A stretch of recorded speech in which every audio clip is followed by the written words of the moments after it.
ছাত্ৰীসকল তোমালোকৰ হৈতে এতিয়া মই আলোচনা কৰিবলৈ ওলাইছো সেট নাম্বাৰ ম্যাথমেটিক্স সাবজেক্টৰ সেট নাম্বাৰ বি তোমালোকে এছএছএলসি যে এক্সাম দিয়া আহিলা হেতুৰ সেট বিৰ মই কুৱেশ্যনৰ এমসিকিউ কুৱেশ্যনৰ এনসাৰ বিলাক দি আছো তোমালোকে মনোযোগেৰে চোৱা আৰু তোমালোকৰ কেইটা এনসাৰ হৈছে তোমালোকে কেইটা শুদ্ধ কৰিছা মোক কমেন্ট যোগে জনাবলৈ নাপাহৰিবা চোৱাচোন এক নম্বৰ কুৱেশ্যনৰ ইয়াৰ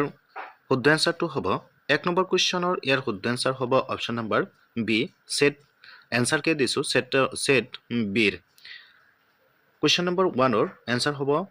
বি তাৰ পিছত 2 ৰ এনসাৰ হ'ব সি 3 ৰ এনসাৰ হ'ব সি তাৰ পিছতটো চোৱা 4 ৰ এনসাৰ হ'ব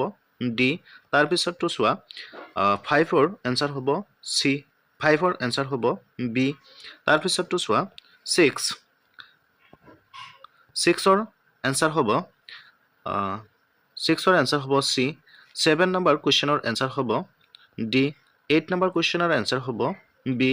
9 নম্বৰ কুৱেশ্যনৰ এনসাৰ হ'ব ডি 10 নম্বৰ কুৱেশ্যনৰ এনসাৰ হ'ব সি নেক্সট চোৱা 11 নম্বৰৰ কুৱেশ্যনৰ এনসাৰ হ'ব ডি 12 নম্বৰ কুৱেশ্যনৰ এনসাৰ হ'ব এ 13 নম্বৰ কুৱেশ্যনৰ এনসাৰ হ'ব ডি 14 নম্বৰ কুৱেশ্যনৰ এনসাৰ হ'ব বি 15 নম্বৰ কুৱেশ্যনৰ এনসাৰ হ'ব সি নেক্সট চোৱা 16 নম্বৰ কুৱেশ্যনৰ এনসাৰ হ'ব সি 17 নম্বৰ কুৱেশ্যনৰ এনসাৰ হ'ব সি 18 নম্বৰ কুৱেশ্যনৰ এনসাৰ হ'ব সি 19 নম্বৰ কুৱেশ্যনৰ এনসাৰ হ'ব সি নেক্সট চোৱা 20 নম্বৰ কুৱেশ্যন হ'ব বি 21 ৰ কুৱেশ্যনৰ এনসাৰ হ'ব এ 22 ৰ এনসাৰ হ'ব এ 23 ৰ এনসাৰ হ'ব বি 24 ৰ এনসাৰ হ'ব সি 25 ৰ এনসাৰ হ'ব বি নেক্সট চোৱা 26 ৰ এনসাৰ হ'ব ডি 27 ৰ এনসাৰ হ'ব ডি 28 ৰ এনসাৰ হ'ব সি 29 ৰ এনসাৰ হ'ব বি 30 ৰ এনসাৰ হ'ব সি নেক্সট চোৱা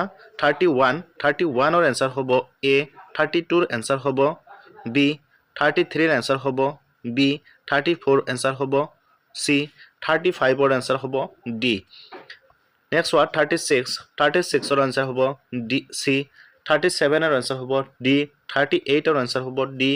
39 ৰ এনসাৰ হ'ব বি 41 ৰ এনসাৰ হ'ব